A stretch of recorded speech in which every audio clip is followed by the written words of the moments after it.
Composition composition হলো মাধ্যমের চারিত্রিক উপাদানসমূহকে একত্র করে রচনা বা গঠন করবার কৌশল। এই সমস্ত বিভিন্ন উপাদানের যথাযথ পারস্পরিক সম্পর্কের ফলে এবং সেগুলির সুসামঞ্জস্য এবং ফলপ্রদ ব্যবহারের মধ্য দিয়ে কম্পোজিশন সুষম ও অমোঘ হয়ে ওঠে। চাক্ষুষ কম্পোজিশনের বিভিন্ন প্রাথমিক উপাদানগুলি হল বিন্দু, রেখা, তল।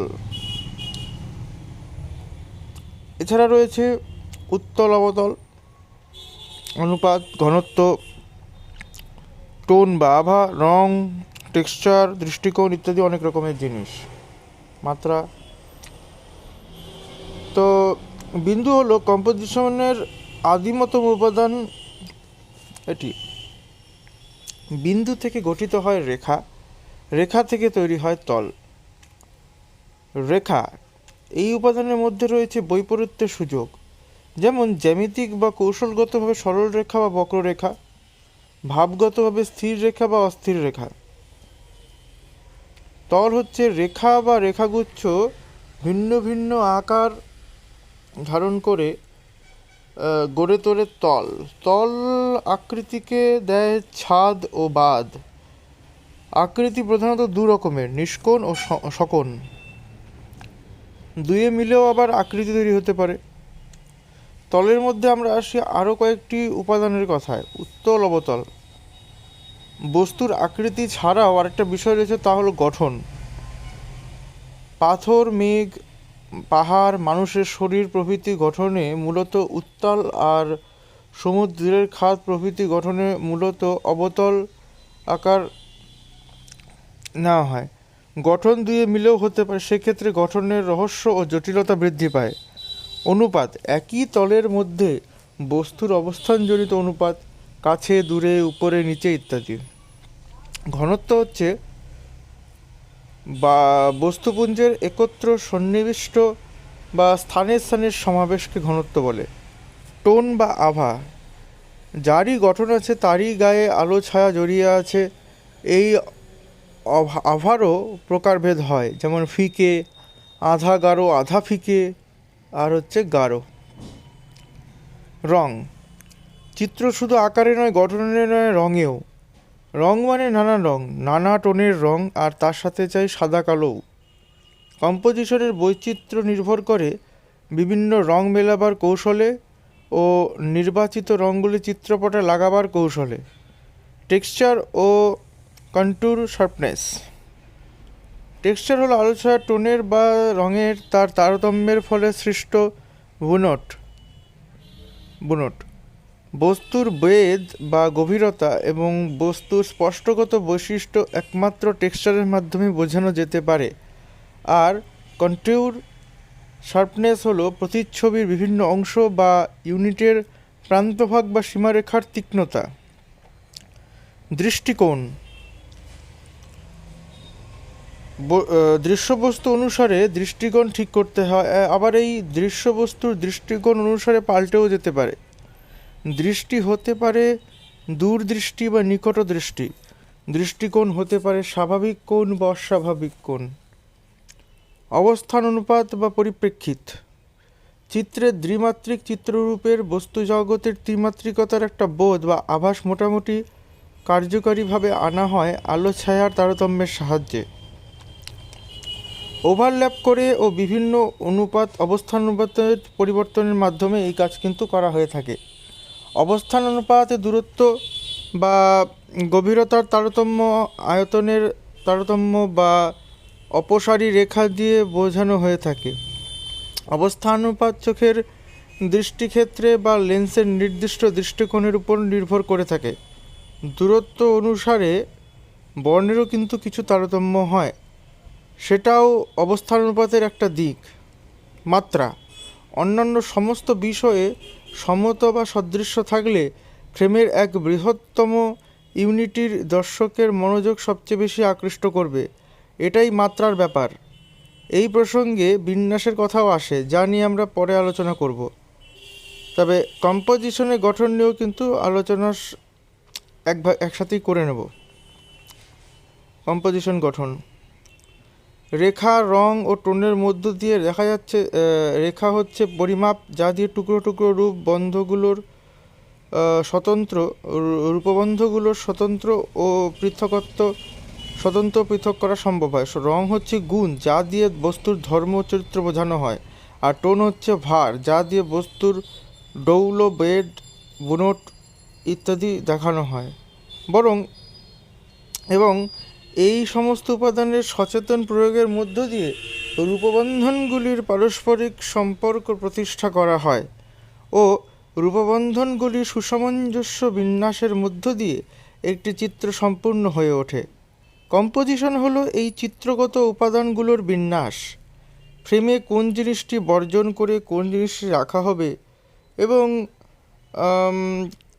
কোন জিনিসটি রাখলে কতটা রাখা হবে এবং কীভাবে তা রাখা হবে, কোন অবস্থানে বা কোন মাপে রাখা হবে, এবং ফ্রেমের প্রধান ইউনিটের অবস্থান অন্যান্য ইউনিটের সঙ্গে তার সম্পর্ক কী হবে, এই সব মিলিয়ে এই ব্যাপারটাকে বলা হয় বিন্যাস।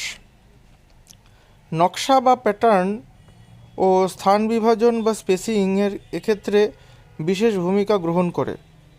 বিন্যাস ছবির কেন্দ্রীয় বস্তুকে নির্দিষ্ট তাৎপর্য বা ব্যঞ্জনমণ্ডিত করে কম্পোজিশনকে সম্পূর্ণ করে ও কম্পোজিশনের প্রয়োজনীয় দৃশ্যরস সৃষ্টি করে এবং ছবির বক্তব্য বা চরিত্রের দিকে দর্শকের মনোযোগ ও আবেগকে সঠিকভাবে আকৃষ্ট করে থাকে। কম্পোজিশন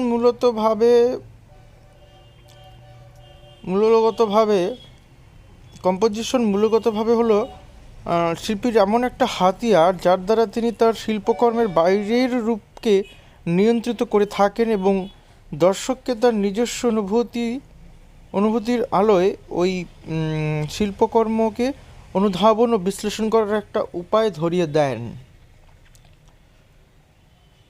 সফল ও বিশিষ্ট কম্পোজিশনের মাধ্যমে একজন সচেতন ও সংবাদশীল শিল্পী দর্শকের দৃষ্টাভিজ্ঞতা বাড়িয়ে দিতে পারেন। সফল ও বিশিষ্ট কম্পোজিশন প্রথমত আগ্রহ, রহস্য ও সৌন্দর্যের খোরাক যোগায়। দ্বিতীয়ত তাতে থাকা উপাদানের ঐক্য এবং উপাদান ও পারিপার্শ্বিকতার মধ্যে যুক্তিযুক্ত ও কার্যকরী সম্পর্ক তার। আর তৃতীয়ত হচ্ছে তার জ্যামিতিক ভারসাম্য হয় ছবির অর্থব্যঞ্জনা ও ভাবতাৎপর্য সহায়ক। কম্পোজিশনে রূপকল্প ও বর্ণবিন্যাস উভয়ই গুরুত্বপূর্ণ। যে কোনো রূপকল্পের ক্ষেত্রে সঠিক রূপপ্রকল্পই হলো তাই, যা শিল্পীর মনের মতো উদ্দেশ্য বা প্রয়োজনের ক্ষেত্রে সহায়ক, ভাব ও রূপের মধ্যে ঐক্য বজায়কারী, বৈচিত্র্যময় ও আগ্রহকর।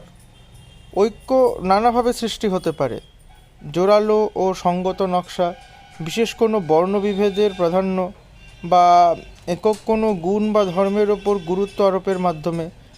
আগ্রহ সৃষ্টি করা যেতে পারে রূপকল্প ও বর্ণবিশ্বাসের বৈচিত্র্য, বিভেদ ও সংঘাতের মাধ্যমে। ঐক্য ও বৈচিত্র্যের মধ্যে ছান্দিকতাও সমান দরকারি। আর বর্ণবিন্যাসের ক্ষেত্রে আমাদের সাধারণত এই ক্রমানুসারেই পক্ষপাতিত্ব হয়ে থাকে, যে প্রথমে থাকে বৈসাদৃশ্যময়তা বা পরিপূরক বিন্যাস, দ্বিতীয়ত হচ্ছে সুসংগত বা সাদৃশ্যযুক্ত বিন্যাস এবং 3 নম্বর হচ্ছে একবর্ণীয় বিন্যাস। এতে একটিমাত্র বর্ণ ব্যবহার হলেও তার সম্পৃক্তি ও ঔজ্জ্বল্যের তারতম্যের মাধ্যমে বর্ণবিশ্বাস সৃষ্টি করা যেতে পারে বা করা হয়। যেমন কিছু সিনেমা আছে, যেমন ফুজি ফিল্মে একটি কালারকেই ব্যবহার করা হয়। একটি কালারকে ব্যবহার করে সেটি হচ্ছে কিছু জায়গাতে ডিপ, কিছু জায়গাতে হালকা, কিছু জায়গাতে ফ্লিকারিং, এরকম নানানভাবে একটা কালারকেই নানান রকমের টোনে ইউজ করে কিন্তু একটা বস্তু তারতম্য সৃষ্টি করা হয়, যা কম্পোজিশনের একটি মূল ভাবকে প্রকাশ করে। মানে কম্পোজিশন কীভাবে করা হয় সেটা আপনারা এই ফুজি ফিল্ম দেখলে কিন্তু বুঝতে পারবেন, যে একটি কালার দিয়েও এই জটিলতর নকশা সৃষ্টি করা যেতে পারে। যদিও কম্পোজিশনের উপাদানগুলি যে কোনো একটা অমোঘ প্রয়োগ ঘটালেও কম্পোজিশনের অসাধারণত্ব বা অসাধারণ হয়ে উঠতে পারে শুধুমাত্র সেগুলির একাধিক বা সবকটির সমন্বয়ের মধ্য দিয়ে, যা কম্পোজিশনের মূল কাঠামোকে গড়ে তোলে এবং তার সঙ্গে আরও কিছু উপাদান ও বৈশিষ্ট্য যুক্ত হয়ে ছবির আঙ্গিকও নির্ধারিত হয়ে যায়। একটি ছবি নিজেকে চিহ্নিত করতে পারে অন্য সব কিছু বাদ দিয়ে শুধু কম্পোজিশনের কাঠামোর বৈশিষ্ট্যের দ্বারাও। কম্পোজিশনের সাংগঠনিক কাঠামোর ক্ষেত্রে চিত্ররীতি মূলত সংযোগাত্মক পদ্ধতি। শিল্পীও তার ধ্যান ধারণা থেকে একটু করে উপাদান সংগ্রহ করে ছবিটি গড়ে তোলেন, কিন্তু আলোকচিত্রের রীতি মূলত বিয়োগাত্মক। আলোকচিত্রী বাস্তবের উপকরণকে প্রয়োজন মতো কমিয়ে তার ছবিকে সংহত রূপ দেন। তবু উভয় শিল্পী কম্পোজিশনের ঐক্য ভারসাম্য চাইতে পারেন, আবার অসমতা অনিশ্চয়তাও তাদের লক্ষ্য হতে পারে। খুব বেশি ভারসাম্যযুক্ত ছবির গতিময়তা কমিয়ে দিতে পারে, ছবির টেনশনকে নষ্ট করে দেয়। বোধহয় নিছক সমতা নয়, দ্বিধাসমতা, সামান্য ঐক্য নয়, বৈপরীত্যের মধ্যে ঐক্য, এবং শুধু সুন্দর কম্পোজিশন নয় বরং টোটাল কম্পোজিশন, এই হওয়া উচিত লক্ষ্য। শিল্পীর শৈল্পিক প্রকাশের মধ্য দিয়ে একটা নির্দিষ্ট পদ্ধতিগত নিয়ন্ত্রণ এনে দেয়, যা আঙ্গিক তথা শৈলী গড়ে তোলে। কিন্তু কী নিয়ে শৈলী গড়ে ওঠে, এটা একটা বড় প্রশ্ন। মাধ্যমগত উপাদানগুলি ও অনুসৃত কলাকৌশলগুলির সম্মেলন ও তাদের কোনটিকে কী পরিমাণ ব্যবহার করা বা গুরুত্বপূর্ণ করে তোলা হবে, এই নির্বাচন শৈলীকে গড়ে তোলে। কোনো নির্দিষ্ট শৈলীর প্রথম লক্ষণ হচ্ছে বিষয়বস্তু নির্বাচনে, দ্বিতীয় লক্ষণ হচ্ছে বিষয়ের বিশেষ কিছু অনুষঙ্গের উপর নিয়মিত জোর দেওয়া, তৃতীয় লক্ষণ হচ্ছে কম্পোজিশনগত বিন্যাসে ও বিভিন্ন কলাকৌশলের প্রয়োগে, যেমন শিল্পীর ব্যক্তিগত শৈলী। তেমনি অনেক শিল্পীর মধ্যে যখন একটা বিশেষ শৈলীর প্রতি আনুগত্য ভাব, তখন তা কিন্তু যৌথ ঘরানা বা শৈলীর এই সাদৃশ্য যখন আরও ব্যাপক হয়ে ওঠে, তখন সমস্ত দেশ জুড়ে ছড়িয়ে যায়, তখন তাকে বলা হয় দেশজ ঐতিহ্য। সব মিলিয়ে শৈলী কাঠামোকে সংহিত করে ও বিষয়বস্তুকে সংলগ্ন করে আনে। কম্পোজিশনে যার ভূমিকা অনস্বীকার্য। কিন্তু স্থির চিত্রের কম্পোজিশনের ক্ষেত্রে যে সমস্ত রীতিনীতি প্রচলিত ও চলচ্চিত্রের কম্পোজিশনের ক্ষেত্রে সমানভাবে প্রযোজ্য, কিন্তু তার মধ্যে অবশ্যই জড়িয়ে থাকা চাই গতি সম্পর্কে সঠিক ধারণা। গতির ব্যবহার কী করে কম্পোজিশনের কাজে সাহায্য করে ও কীভাবে কম্পোজিশনের গঠনকে বাধা বিপত্তির হাত থেকে রক্ষা করে, তার সঠিক ধারণা কিন্তু দিতে জানে। ফিল্ম কম্পোজিশনে গতিময়তা আসে দৃশ্যবস্তুর গতিশীলতা বা ক্যামেরার গতিশীলতা বা উভয়ের যুগ্ম গতিশীলতা থেকে, এবং সম্পাদনার মাধ্যমে প্রাপ্ত গতিময়তার ফলে স্থিরচিত্রেও গতিময়তার বিভ্রম, গতি ও গতিময়তার অনুভব বিষয়বস্তু আবেগগত প্রভাবগত ক্ষেত্রে গুরুত্বপূর্ণ ভূমিকা নিতে পারে।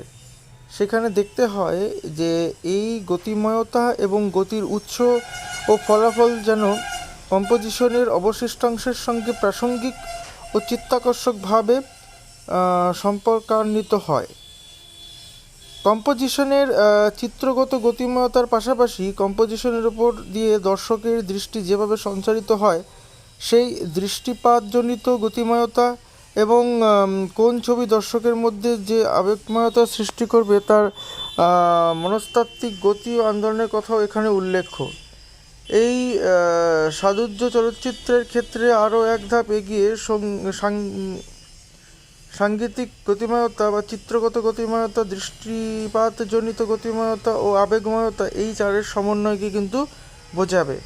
চলচ্চিত্রের একদিকে প্রতিটি শটের মধ্যকার কম্পোজিশন বিভিন্ন গতিশীলতার দরুন যা নিয়ন্ত্রিত পরিবর্তিত হচ্ছে, অন্যদিকে শট থেকে শটে রূপান্তরের ফলে কোনো একটি নির্দিষ্ট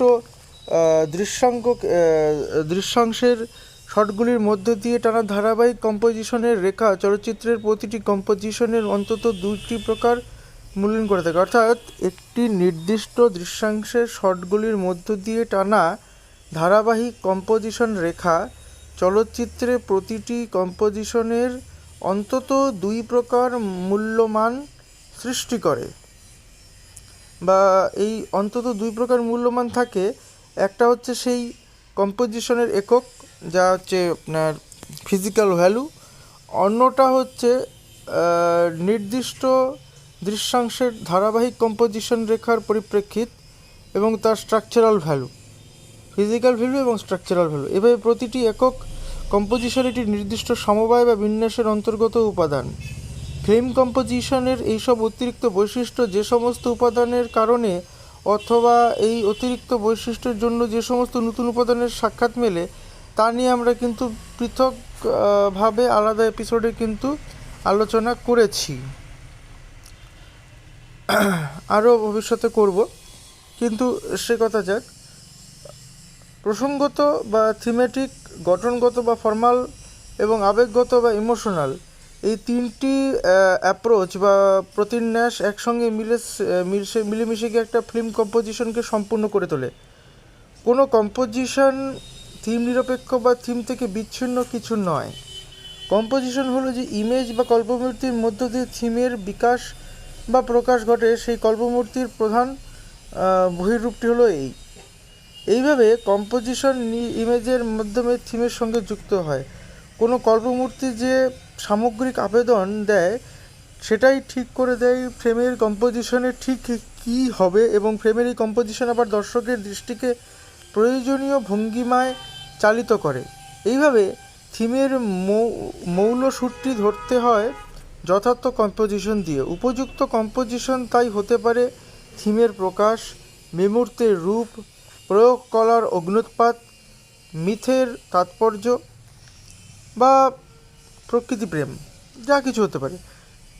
যেহেতু সামগ্রিকভাবে থিমই হলো কম্পোজিশনের প্রধান চালক শক্তি, সুতরাং শুধু স্বতন্ত্রভাবে কম্পোজিশন, কল্পমূর্তি ও দৃশ্যকল্প নয়, তাদের সংগ্রন্থনাও